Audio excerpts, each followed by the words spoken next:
It's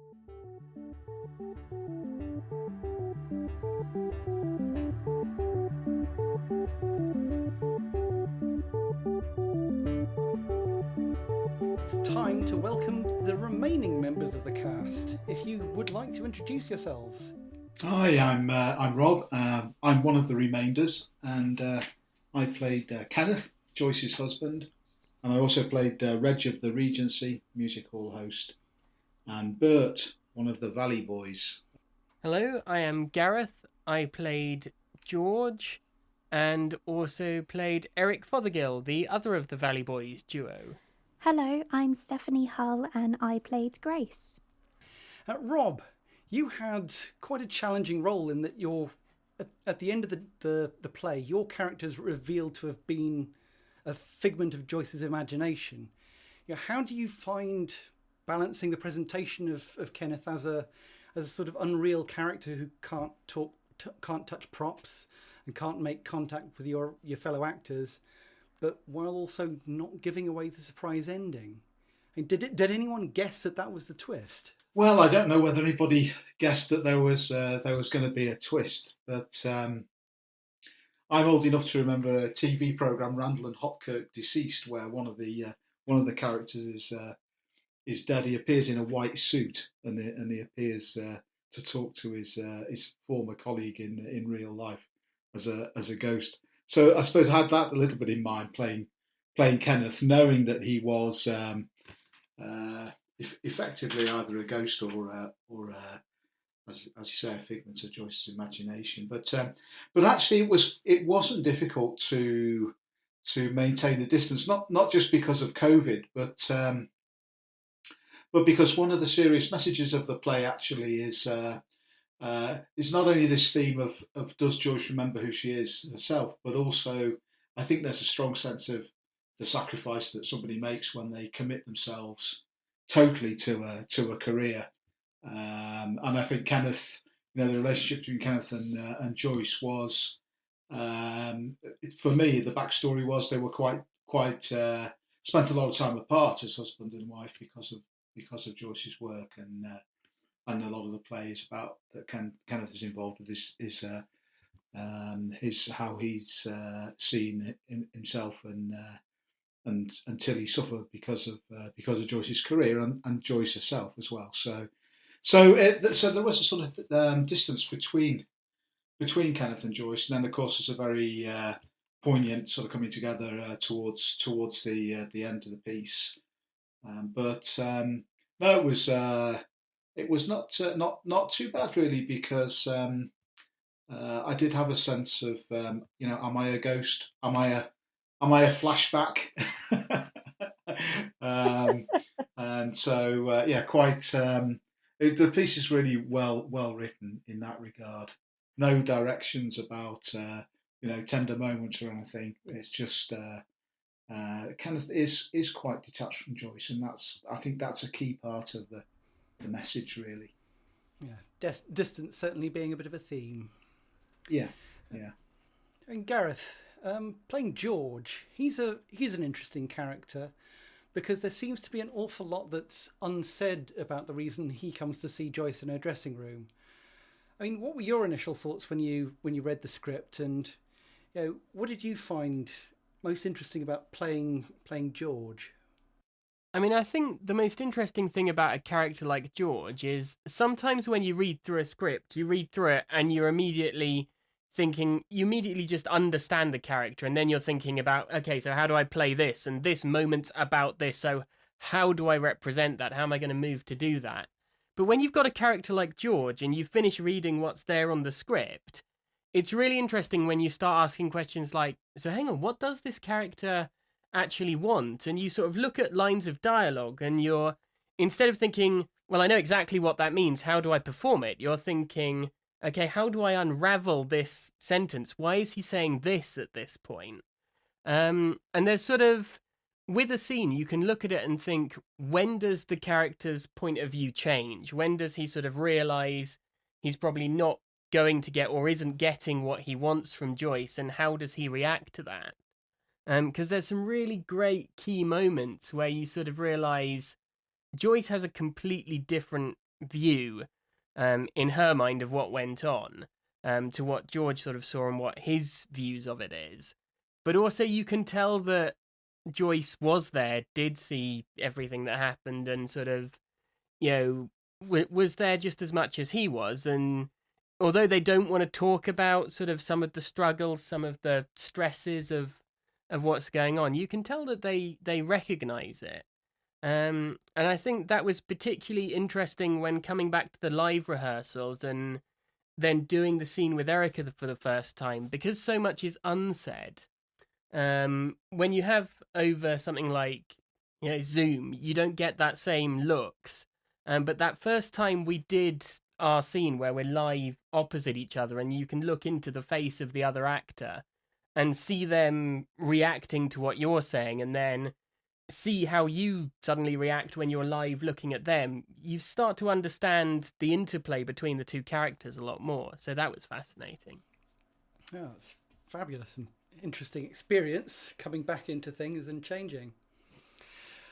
Steph, can you tell us what you enjoyed most about your character? I mean, we get a sense of Grace's career struggles during her first scene, but did you imagine a sort of wider backstory for her?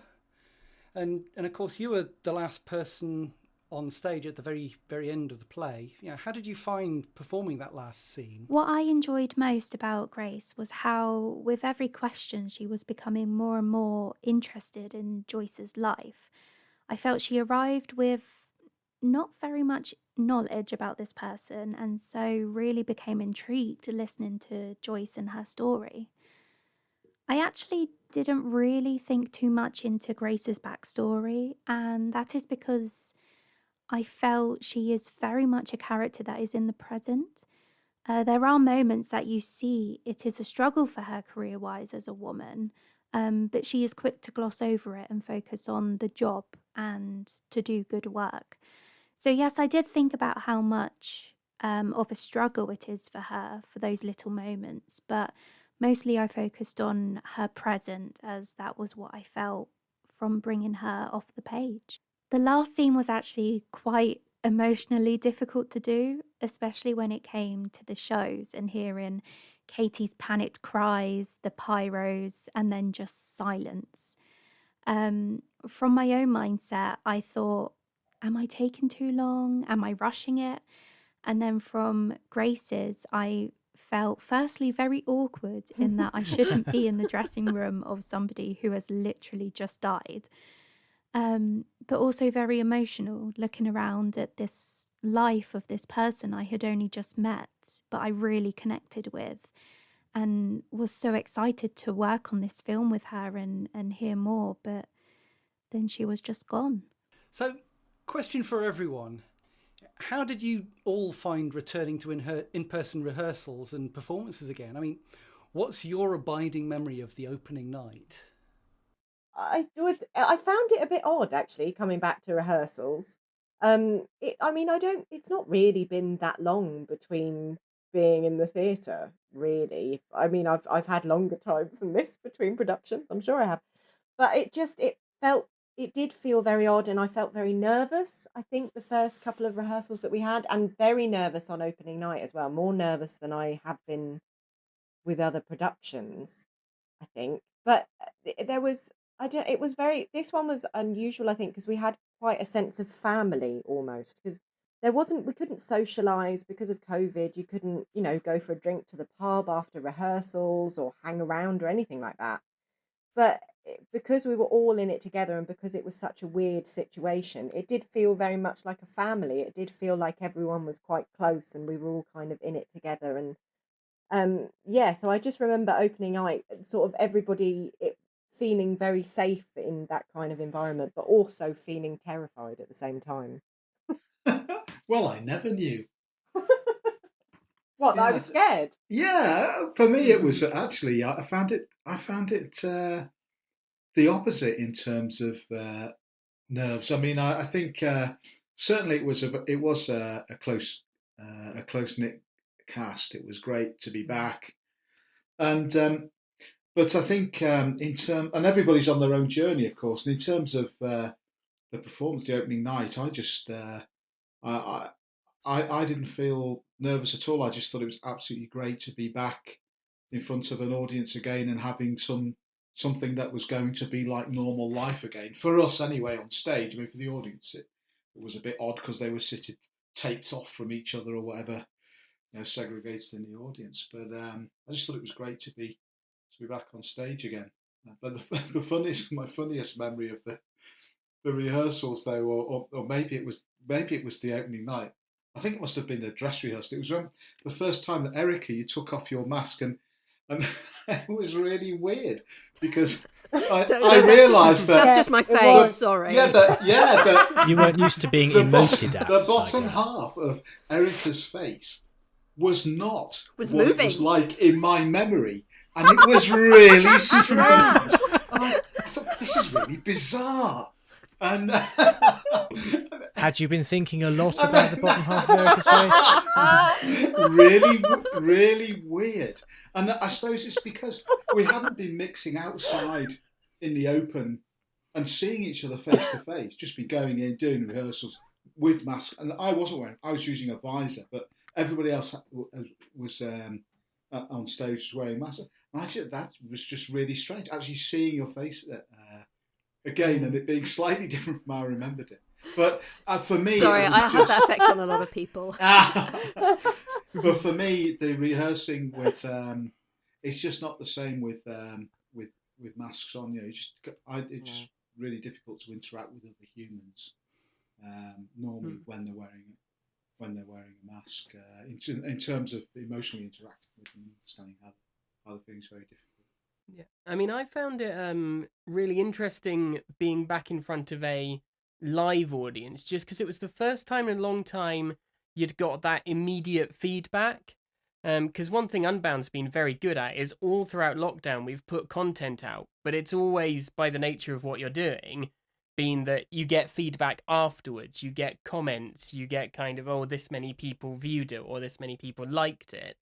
But you don't get that thing of, as you're performing, you can see how the audience are reacting. You can sort of see whether they're sitting forward engaged. And you don't realise how much that does affect you as a performer, the fact that you can get that immediate feedback to it. So it was really interesting after a long time of, doing stuff, but doing stuff that didn't have that immediate connection to the audience, to now be back and sort of, you're riding the laughs where it's a laugh line, you're drawing on the emotion if they're really engaging with something emotional, and having that back was really interesting. There's a real stark difference for me because the week before I'd done a different production that was just live streamed, and the director said, I said, I don't know what this is going to feel like just playing to a camera, and she said, oh, don't worry, it'll be fine. It'll be. I mean, there will be people behind looking, watching behind the camera, but when we go out, you have a real audience. It's a completely different atmosphere entirely, and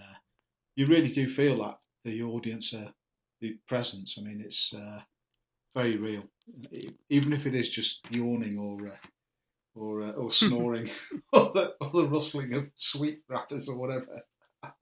Well, of course, it isn't in our case. But yeah, I mean, I think I found coming back for the first sort of in-person rehearsal, I think it's fairly fair to say that I fell apart completely. I was absolutely terrified. I was bricking it beforehand, and then when we came to actually that first day, I was dreadful. I was shockingly bad. Every instinct, every line just evaporated from my head. Every instinct that I normally trust to be able to have on stage. I remember there was a point where Robert and I, it was one of our earlier scenes, and Dario just kind of called from the front, like, can you guys just turn and look at each other to talk to each other? And that instinct had gone. That because socially you were used to talking to people side by side. All of the audio work that I've been doing, you're working in front of a microphone, and so the most that you can do is on a live show is turn your head about 45 degrees because you can't go off mic, and you're working side by side, And then the live shows that we'd done, again, you're working directly in front of a mic and you might just be able to glance up and look across the room. So everything that I trusted in myself went. And yeah, it was horrible. It was really, really horrible. And then that scared me. It threw me completely. And poor Dario had to kind of try and send me messages and coax me back out of my shell. And everyone else, Katie and everybody else, were really, really lovely, and you were all lovely and very, very supportive.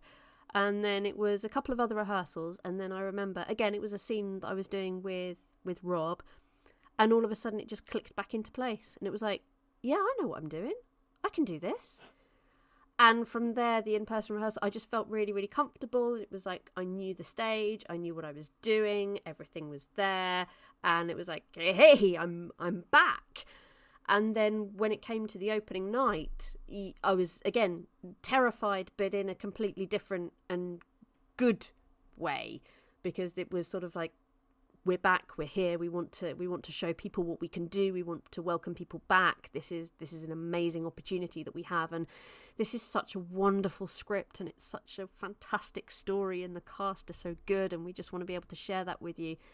And I remember I would always leave, because I was on the stage as the audience were coming in, so I would always leave about 5 or 10 minutes beforehand, and I'd be on stage and I'd do a warm-up, and Stefan would run some of the sound cues for me and everything, and then the audience would start coming in, and I would sit at the dressing table and I'd look at myself in the mirror, and it would be, here we go, this is it. And that was lovely. It was so, so wonderful to be back on stage, and it felt like coming home, and it was absolutely wonderful. But yeah, that first rehearsal was possibly the most terrifying and closest I've got to freezing completely with stage fright.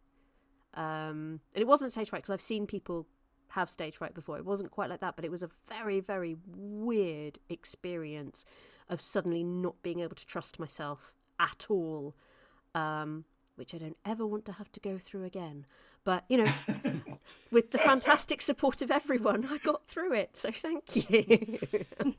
Well, it was unbelievable. You just had such an amazing amount to learn.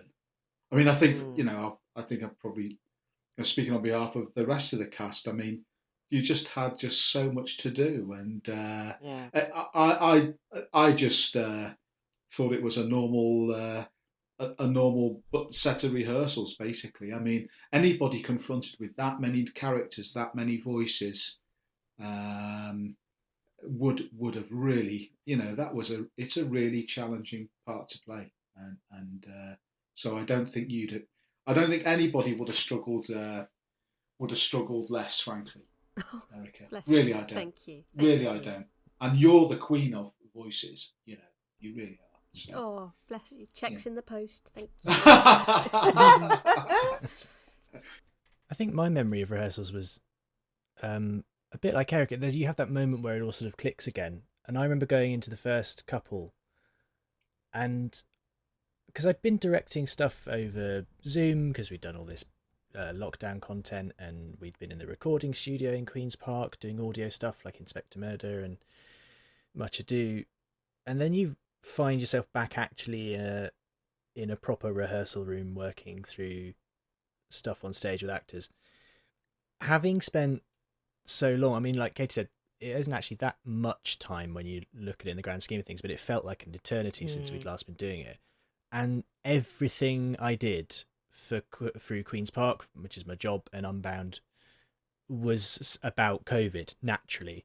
But you spend, every decision you make is about COVID mitigation, is about risk assessments, is about what's your contingency plan and your contingency plan, and your scheduling and rescheduling when different guidance comes out. And I spent so long just buried underneath all that. When you finally find yourself in a situation where obviously you are still thinking about COVID mitigation, that's always got to be there, but you're in a situation where it's a modest cast, it's not a play that has a lot of COVID related problems, so actually you can, once it's set up, step away from it, and you sort of go, what do I do slightly. And I remember, I think it was a second rehearsal, a bit like Erika said, it just clicks and you go, oh yeah, I was a theatre director, that's what I was, and I'll do that again. And it kind of did feel a little bit, it's never quite normal because naturally the way you're rehearsing, but I remember being that moment of going, oh yeah,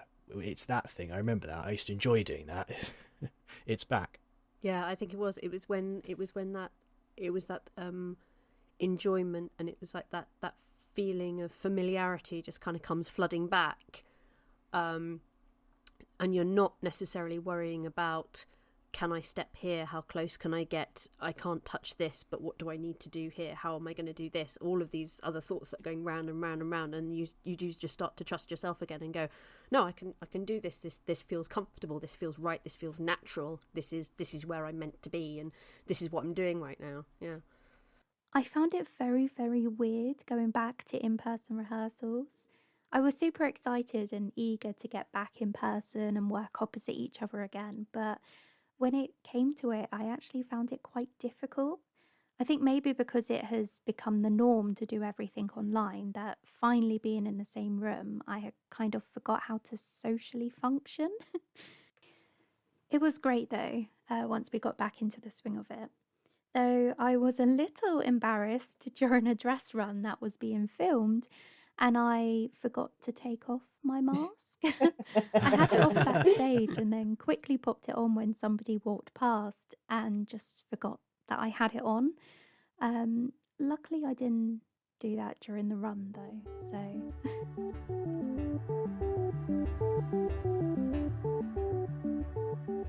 Right, musical chairs time again.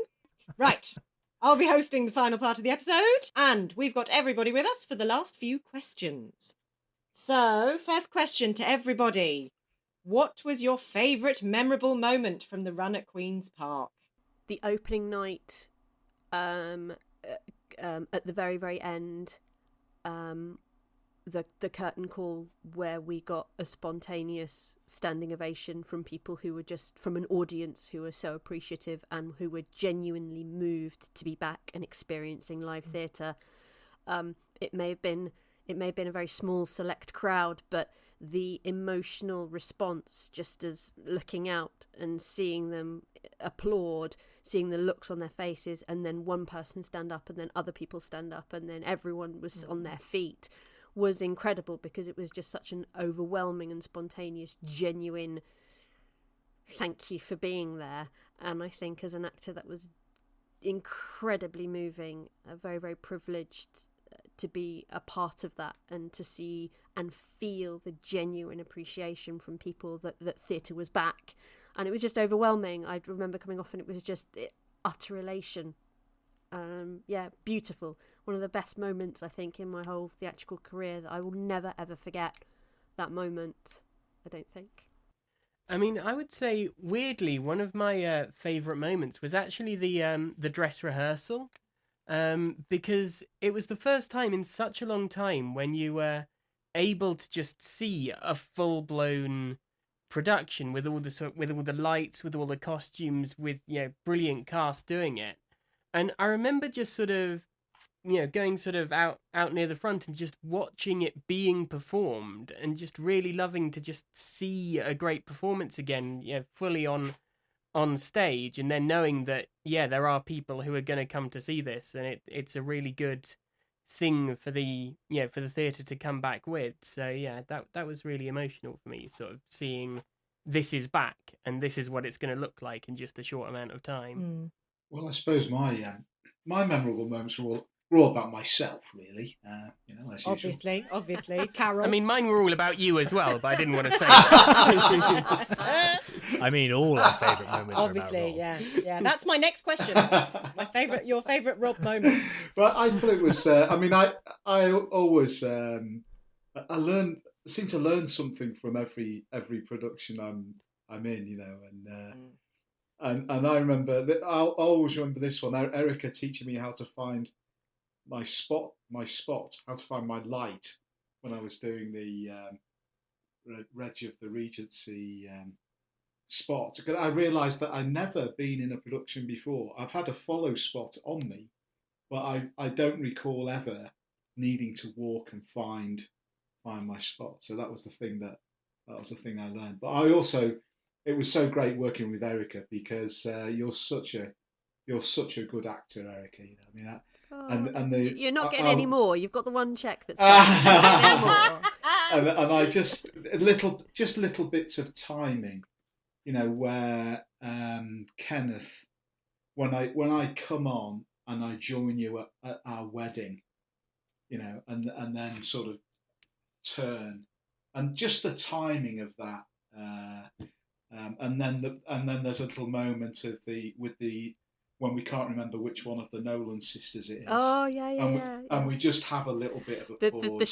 The shared kind of silent laugh between us. Yeah. And it just, you know, for me, it just lasted the right length of time each time. You know, it's just those little bits of timing, which I love that in either comedy or in serious acting, when things just last the right length of time, or when the timing is just right. And there were just those two little moments in the production, which I remember as they were just special little acting moments for me. I just really enjoyed it. Dario?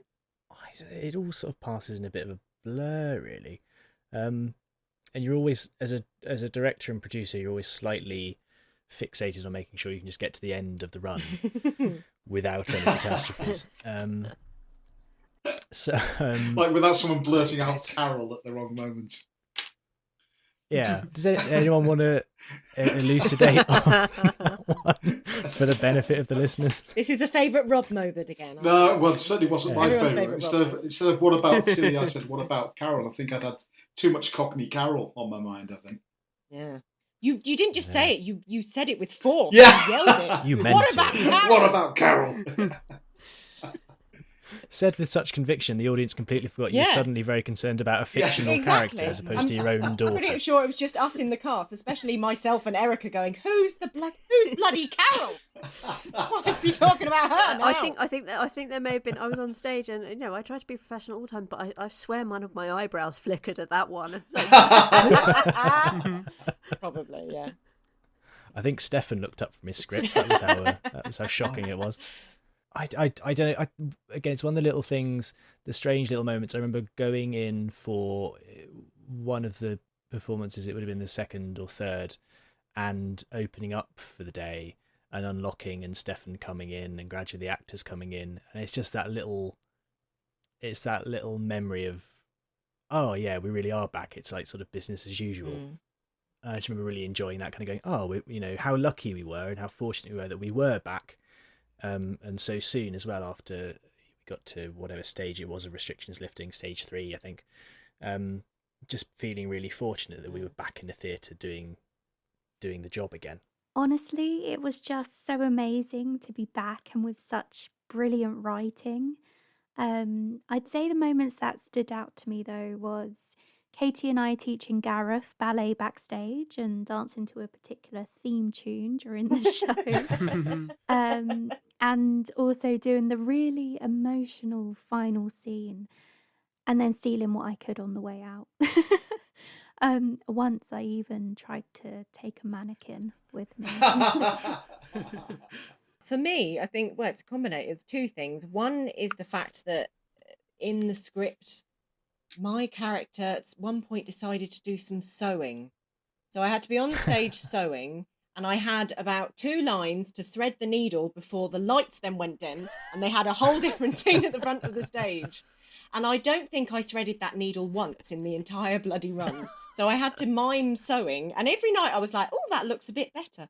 So I got increasingly better at miming sewing, to the point where on the last night, someone watched Ked, oh, I watched you to see if you were really sewing, and you were, so it was fine. I was like, see, no one will know. That and new skill. Exactly. And obviously, country-made biscuits. That is my abiding memory of the performance.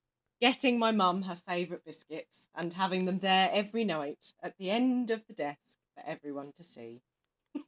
Yeah, anyone looking at the production photos or the rehearsal shots, you'll see a yellow canister appears at various points, which is a forgotten brand of biscuits which we use, because that was one of the weird things, was getting 80s relevant props. How much did you pay for That an was- 80s carrier bag from Tesco? As far as the budgeters were concerned, 70p. Excellent. As far as the truth seekers are concerned, it was £5 on eBay.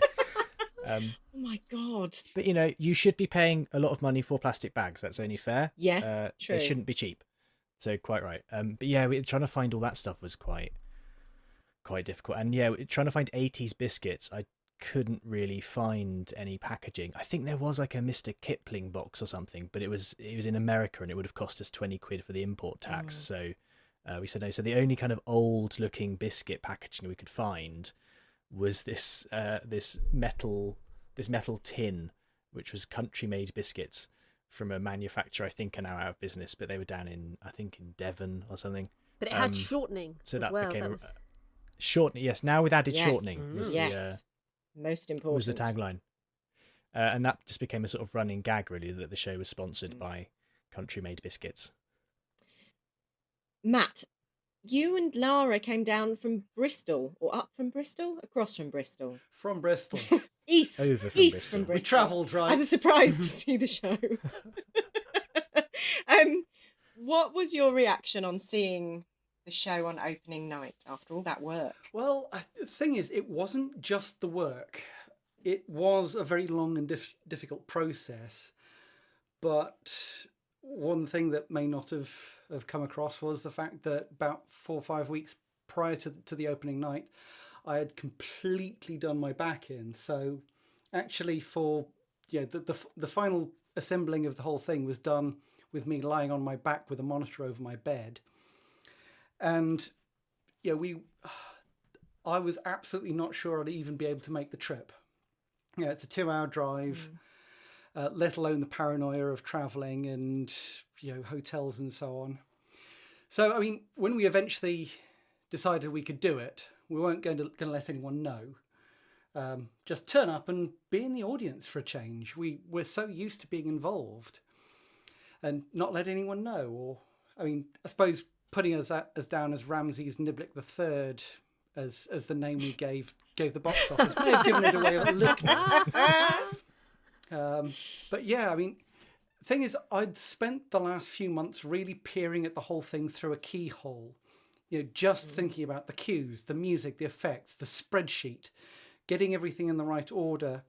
And I don't think I'd ever actually sat down and read the whole play from start to finish. Certainly not paying any attention. And so we got to the theatre, and apart from seeing some people we knew, we actually got to watch it all unfold. And it was just amazing to see how it all just fit together. It all just became real on stage. And it was surreal to be in a theatre again, for a start, but we're also watching a play about theatre. It's everything that we love as people. It's a great story, and from my side, it was great to see how everything that I'd worked on and everything came together into this world that Joyce was inhabiting on stage through all the different time periods. I mean, I'll admit I knew that the final scene was an absolute belter because I'd written it. But actually seeing it on stage with everything happening and everything going on, it was just beautiful. I mean, it literally brought tears to my eyes. Lara's comment was that it's quite probably the best thing that Unbound has ever done, and honestly, I agree with her 100%. It's a very, very special piece of theatre, and I wouldn't have missed it for the world. Oh, bless you. Dario, you already touched on this already, but is there anything else that you wanted to say about how it felt to have the theatre open again? Well, it was a relief, really. Particularly because any arts venue that's gone through COVID, it was never a foregone conclusion that we would reopen again. Every venue's had its fears, and luckily Queen's Park has ridden out the storm. So that was a big thing, and to be one of the first theatres reopening, because we were able to. Obviously, huge theatres are still, at the time of recording, getting back on their feet, because it's only just now that they can come back with full audiences. And we were really lucky that we were in a position we could come back and do something so quickly when it was allowed. I think more than that, it did feel a bit like coming full circle, actually. Not just because it was marking a big step towards Unbound being back and drawing a line under a lot of our lockdown projects, but it was also, it was a bit like a bookend to the whole 6.5 years that Unbound had been running to at that point, I have to say. Not least because the set was filled with every prop and bit of costume we could find, and there was something from every show hidden in there somewhere. But it did have a sort of strange sense of deja vu. The Unbound sort of all started with Erika and I working together on the play Betrayal years ago in a freezing cold theatre on a Sunday in January. And then there we were, years later working together again at this sort of turning point, really. But this time we're there with a whole team who sort of represented how far Unbound had come in that time. All of yourselves, Gareth, Katie, Rob, Steph, Matt and Stefan, all joined Unbound at different points along its history. And so you kind of there was a bit of a sense of thinking, it all led to this, the whole 6.5 years. We found our way back and now we start again. And finally, a question for all of you. I'm going to go round alphabetically for now. So, favourite line or speech from the play? So, Dario, you're up first. It's probably the speech that gets repeated at the very end, where Joyce talks about what it means as a storyteller to make an audience laugh, and what an honour it is. And I never wanted to write something about COVID, and I live in a slight sense of dread about the deluge of plays and films and TV shows that are about to happen. We all do. About We all do. COVID. But the thought of that appalls me. But the speech does say something quite heartfelt about being in front of an audience again after so long. So that's probably my favourite. And apart from the show, I have to say, my having done 20 of these podcasts, my favourite anecdote I've ever heard is Rob forgetting the bottom half of Erika's face. It's a keeper. I could write 1,000 comedy scripts. I would never come up with that one. So that's fantastic. Bravo, Rob. The weirdest memory problem ever. Yeah. And now to Erika with all of her face. What's your favourite line? What about Carol? No, I think if similar to Dario in the fact that the last speech it was absolutely beautiful to perform, and it sort of really resonated with me. But I think one that even sort of hit closer to home personally is the speech that I had to Steph's character Grace, where I'm talking about actors having a responsibility to their craft and to an audience, and it's people need us, so we'd better show up. And yeah, it just sort of touched on lots of different things about my own sort of personal philosophy about theatre, how I view my own career, and everything that I feel and love about theatre, and how I adore the work that I do. And I remember when I was quite young, having a bit of a sort of not crisis, but I was having a lot of doubts about, I remember talking to someone and said, well, I'm not studying to be a doctor, I'm not studying to be a teacher, I'm not really going to be doing any sort of like great outreach stuff or anything, I'm going to be an actor. And this person telling me and say, but that is important. And Alec Guinness also said that ours is a noble craft, and I've never forgotten that either, and the importance and how that touches me personally of what theatre is capable of. And it's just in that one line of, people need us, and they do. And so I think I think I will always treasure that line and keep it close to my heart. Mr. Johnson? Well, weirdly for me, that one of the lines that's one of my favourites is not one that's that strong as a line itself, but it's what it represented in the whole process for me, which was one of George's lines where he just interrupts Erika's or Joyce's musings by just saying, "Will you talk about him in the show?" where he's talking about his father, and the reason why I really have a strong memory of that line is because the first time we got back into live rehearsals, and I was sort of looking, for the first time live acting opposite Erika, and it was the way that you sort of reacted to that line and said everything in your face with sort of oh, that came out of nowhere, I'm slightly taken aback, and now I'll gather myself. And it was just a reminder of how special it is to be live opposite actors that just gives me this really strong memory of that line and your reaction to it, kind of bringing back that, oh, wow, reactions are a thing again. This is brilliant. So, yeah, just got a really strong memory of That's that because line. I had my whole face to react with as well. Yes. Yeah, I mean, let me say, it wasn't just the top of your face. This was masks off. This was bottom of face as well. Matt, do you have a particular line or speech that you remember? You know, I wish I could say I remembered many lines from the play. Yeah, me too. Yeah. Yeah, Matt's talking about it several months after the fact. Yeah, no, I mean, I have to say, until you've ever composed a soundtrack where you've got the same song that goes over it three times in different organisations and arrangements, I will be singing After the Ball until I'm dead. It really is. It's a particularly, I know why it was one of the very earliest sort of million selling pieces of sheet music that was a massive hit. And I think given that I got to arrange it as a tearjerker and then just drop it in right at the end with the big boom ending of it. La da da da da da da. Shut up! No, I'm not doing it again. Months. I think you and I may have similar dear. Twitch reactions to that song now. I remember, Matt, you saying about the stage direction, the one that sort of appealed most about the big Yeah, I think final. there was that. It was another one of those. Okay, so right at the very end, there's a massive explosion that rips through the entire theatre and sets the chandeliers shaking and knocks over the furniture. Yeah, I can do that.